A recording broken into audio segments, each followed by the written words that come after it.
Olá, bom dia. Hoje é sexta-feira, 17 de setembro.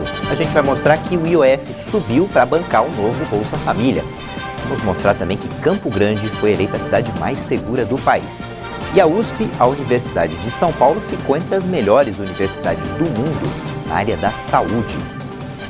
O Ministério da Saúde recomendou que estados e municípios suspendam a vacinação de jovens até que novas análises sejam concluídas. O ministro Marcelo Queiroga afirmou que em vários locais houve aplicação de imunizantes não autorizados para menores e que o caso de um óbito de uma jovem que tomou a Pfizer, o único imunizante autorizado para esse público, está em investigação. Em entrevista na tarde desta quinta-feira, o ministro da Saúde, Marcelo Queiroga, e a equipe técnica do Programa Nacional de Imunização explicaram as razões para a suspensão da vacina de adolescentes. Foi informado que vários estados começaram a aplicação dos imunizantes antecipadamente, que mais de 3 milhões de adolescentes já foram vacinados, e destes, cerca de 1.500 apresentaram eventos adversos. Muitos tomaram vacinas de farmacêuticas que não são autorizadas. O único imunizante que pode ser administrado em adolescentes é o da Pfizer, mas segundo o Ministério da Saúde, mais de 26 mil jovens entre 12 e 17 anos tomaram vacinas de outras marcas. Além disso, foram encontrados casos de terceira dose em menores de idade. Cerca de 1.500 efeitos adversos foram relatados. Isso não quer dizer que o número não seja maior do que esse, porque obviamente esses dados ainda estão sendo adicionados, né? E desses 1.545, cerca de 93% são considerados erros de vacinação, erros de imunização, erros de imunização. O que é que significa erros de imunização? Na verdade, um quantitativo muito grande de pessoas que foram imunizadas por um imunizante que não tem indicação em bula para aquela população, para aquela faixa etária. A maioria dos outros efeitos adversos são efeitos adversos leves, mas nós tivemos ainda, acho que todos vocês viram o relato de um paciente adolescente no estado de São Paulo, né, que teve uma morte temporalmente associada ao processo de vacinação. Nós estamos investigando, né, esse caso de óbito. O único imunizante permitido no nosso país, conforme a autorização do nosso órgão regulador máximo, que é a Anvisa, chama-se a Pfizer.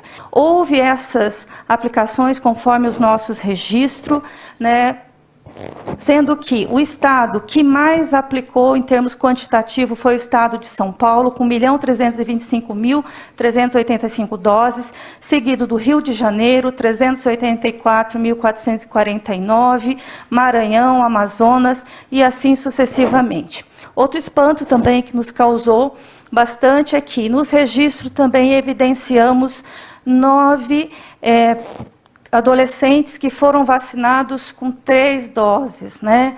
No Distrito Federal, 94 jovens entre 12 e 17 anos tomaram 2 doses de vacinas da AstraZeneca e do Butantan, segundo o Ministério da Saúde. O secretário de Saúde do DF, general Manuel Pafiadachi, disse que os casos serão investigados e frisou que apenas a Pfizer é autorizada para esse público. Queiroga explicou que os estados que aplicaram as vacinas incorretamente devem fazer uma busca ativa dos jovens e que o Supremo Tribunal Federal será comunicado. Disse ainda que os casos adversos serão investigados e apenas após a conclusão dessas análises, a vacina poderá ou não ser retomada. Por enquanto, a recomendação é parar imediatamente a vacinação dos menores sem comorbidades. Aqueles sem comorbidades, independente da vacina que tomaram, não toma outra, não é? Por uma questão de cautela, até que se tenha mais evidências, como eu falei aqui, para se seguir em frente, né? Os com comorbidades, que tomaram a vacina Pfizer, eles completam o esquema vacinal. Alguns estados, no entanto, informaram que vão seguir com o esquema vacinal. É o caso de Goiás, Distrito Federal, São Paulo e Rio Grande do Sul. Em nota, o governo de São Paulo lamentou a decisão do Ministério da Saúde e disse que seguirá a recomendação do Comitê Científico do Estado. Em nota, a Pfizer informou que acompanha o caso de óbito em São Bernardo do Campo, mas até o momento não foi estabelecida a relação causal entre a morte e o imunizante, e destacou que a vacina tem aprovação da Anvisa desde junho para aplicação em adolescentes de 12 a 15 anos. Para o ministro da Saúde, a suspensão da vacinação para adolescentes não deve provocar impacto no cronograma vacinal do país, que pretende concluir a imunização dos brasileiros até outubro deste ano e avançar na terceira dose para o público previsto. O que nós hoje queremos é avançar na segunda dose, para até o final de outubro termos a população adulta, que é o maior contingente, totalmente vacinada, não é? Queremos e esperamos fortemente que o cenário sanitário continue favorável, não é? E nós vamos trabalhar em cima dessa dose adicional, ou dose de reforço, que seria uma terceira dose. Autorizamos os acima de 70 anos, houve uma base para isso. A Agência Nacional de Vigilância Sanitária, Anvisa, afirmou ontem que não há evidências que sustentem mudanças nas recomendações previstas para o uso da vacina da Pfizer em adolescentes. De acordo com a agência, os dados disponíveis sobre a morte de uma adolescente de 16 anos no estado de São Paulo, após o uso do imunizante, não são suficientes para estabelecer que a vacina tenha causado óbito. A Sociedade Brasileira de Imunizações e os Conselhos Nacional de Secretários de Saúde e Nacional de Secretarias Municipais de Saúde se posicionaram pela continuidade da vacinação contra a Covid de adolescentes sem comorbidades. Os órgãos lamentaram a decisão do Ministério da Saúde e defenderam a autorização dada pela Anvisa. Um estudo apontou que a dose de reforço da Moderna é eficaz contra as variantes do coronavírus. Os resultados preliminares do ensaio clínico realizado pela Moderna mostram que a dose de reforço e do imunizante modificado por variantes contra a Covid são seguras e aumentam os níveis de anticorpos para todas as cepas do SARS-CoV-2, entre elas a beta, a gama e a delta. Essas cepas têm sido constantemente estudadas e os imunizantes testados. As doses de reforço apresentam resultado na maioria dos estudos. A Moderna realizou um ensaio com mais de 80 pessoas. Os participantes foram divididos em 4 grupos de 20 pessoas e receberam uma dose de reforço original e uma modificada por variantes. Nos resultados, os níveis de anticorpos neutralizantes contra a Covid-19 diminuíram em relação às medições feitas um mês depois de terem recebido o reforço. Nos resultados, eles descobriram que todas as vacinas de reforço testaram níveis aumentados de anticorpos neutralizantes contra o coronavírus. A análise preliminar foi feita com um número pequeno de pessoas e os resultados são baseados em grupos de tratamento que não foram escolhidos de forma aleatória. Cerca de 27 milhões de procedimentos médicos eletivos, aqueles que não são urgentes, deixaram de ser feitos em 2020. O dado está em levantamento no Conselho Federal de Medicina, que aponta exames e consultas como os principais procedimentos. Segundo o estudo, na comparação entre os meses de março e dezembro de 2020, com o mesmo período de 2019, a queda foi de 26 milhões e 900 mil procedimentos, sendo 16 milhões e 600 mil exames de diagnóstico, 8 milhões e 800 mil procedimentos clínicos, 1 milhão e 200 mil pequenas cirurgias e 210 mil transplantes. O impacto foi principalmente pelo direcionamento de estrutura da rede e profissionais para o combate da pandemia de Covid-19. Entre as especialidades com maior queda estão a oftalmologia, com menos 6 milhões e 200 mil, radiologia e diagnóstico de imagem, com 5 milhões e 300 mil, e médico clínico, com 2 milhões e 800 mil. No primeiro semestre de 2021, o número de procedimentos eletivos foi de 50 milhões, 20% a mais do que o mesmo período de 2020. Se comparado a 2019, o número representa queda de 14%. A disputa por territórios entre 2 grupos de milícias deflagrou uma verdadeira guerra na zona oeste do Rio de Janeiro.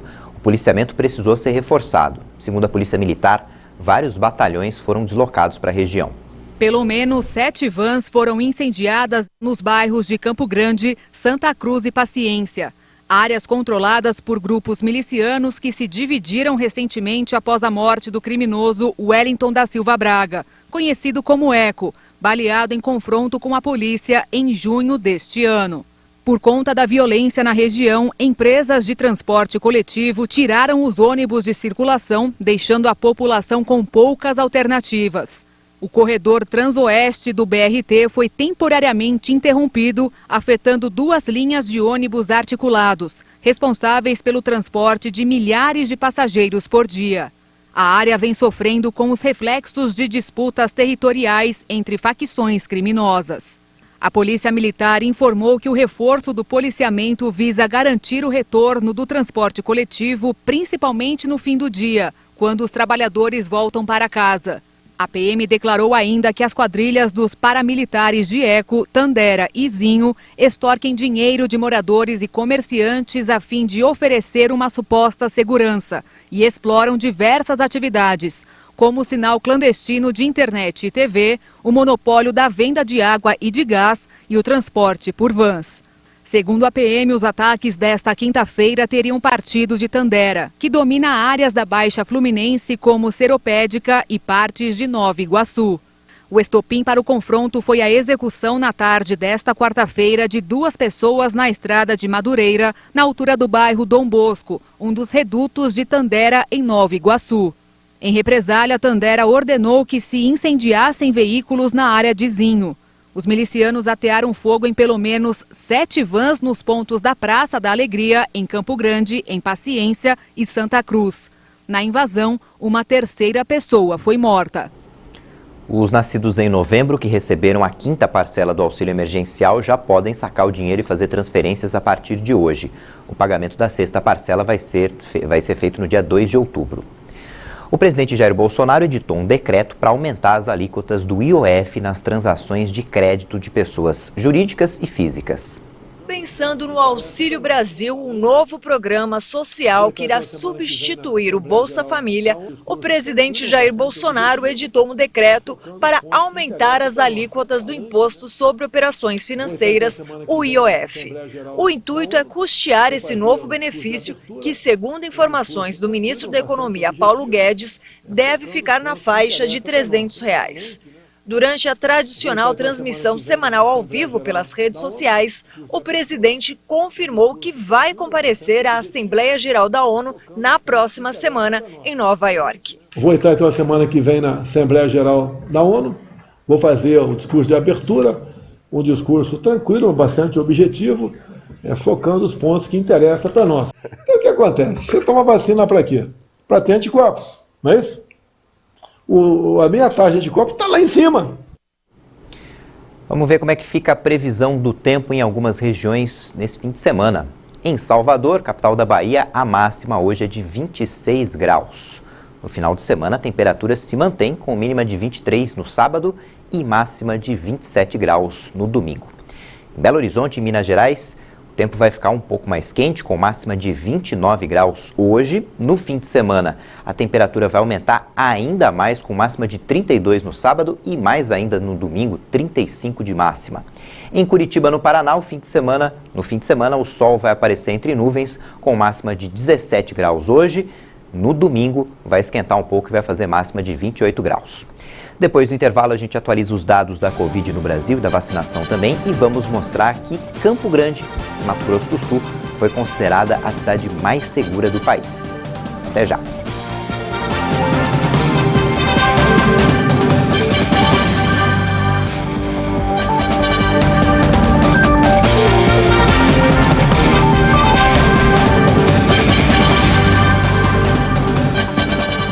O Brasil registrou mais de 600 mortes por Covid em 24 horas.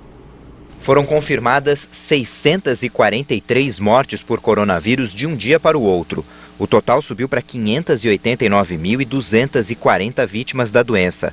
Também foram registrados mais de 34 mil novos casos em 24 horas. Com isso, desde o início da pandemia, já são mais de 21 milhões e 69 mil diagnósticos confirmados. De acordo com o Conselho Nacional de Secretários de Saúde, a média móvel de mortes em uma semana está em 581 óbitos diários. E a média móvel de novos casos está em 15.731 diagnósticos. O Brasil aplicou 215 milhões de doses de vacinas contra a Covid. O levantamento da Universidade Rice indica que 139 milhões de pessoas tomaram a primeira dose, 65,3% dos brasileiros.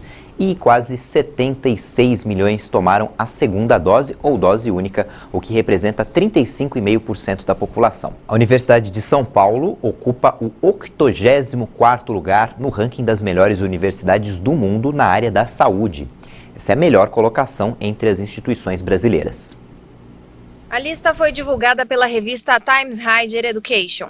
Mesmo estando entre as 100 melhores do mundo, a USP caiu 10 posições em relação ao ano passado, quando ficou em 74º lugar. A instituição lidera entre as instituições brasileiras em 3 dos 4 campos de conhecimento: saúde, ciências da vida e ciências psicológicas, além de ser a primeira na América Latina. Na área de exatas, ela divide o topo com outras 2 instituições brasileiras: a Universidade Estadual de Campinas e a Pontífice Universidade Católica do Rio de Janeiro. A Universidade de Oxford foi a líder global nas pesquisas da área médica.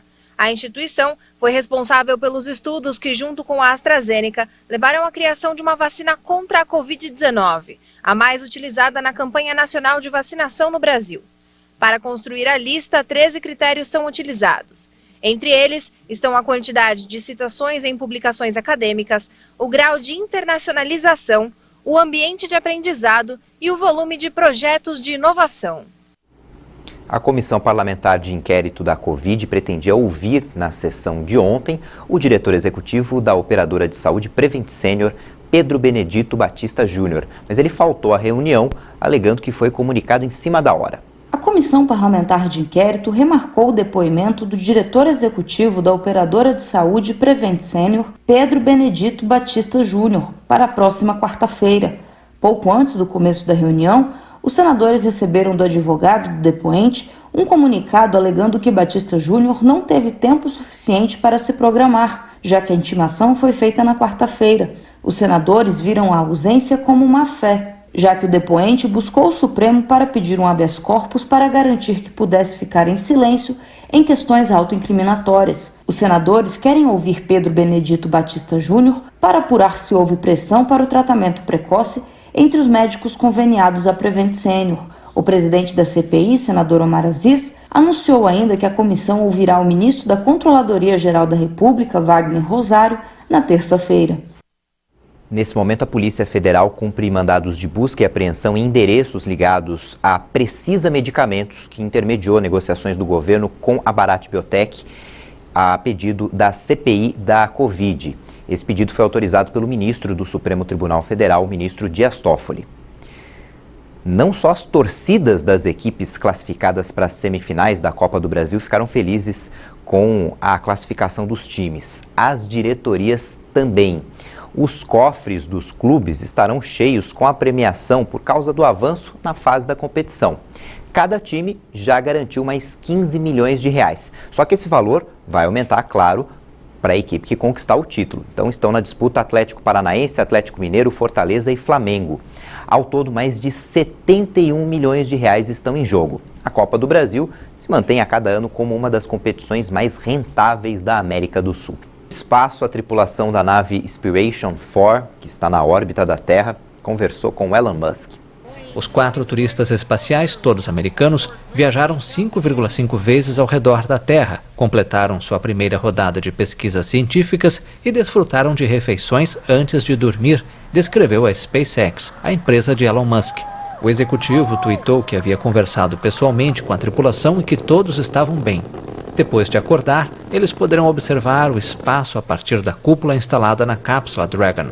O milionário Jared Isaacman, a assistente médica Hayley Arsenault, a cientista Sian Proctor e o engenheiro de dados aeroespaciais Chris Ambrosky orbitam a Terra a uma altura que chega a alcançar 590 quilômetros, mais do que a Estação Espacial Internacional, que orbita a 420 quilômetros. Esse vídeo, feito por um passageiro de um avião, mostra imagens da nave logo após a decolagem. Essa edição fica por aqui, mas às 10 da manhã no horário de Brasília tem outras informações com a Patrícia Velenic. Você pode rever nossas reportagens no YouTube. Tchau, bom dia e boa sexta-feira.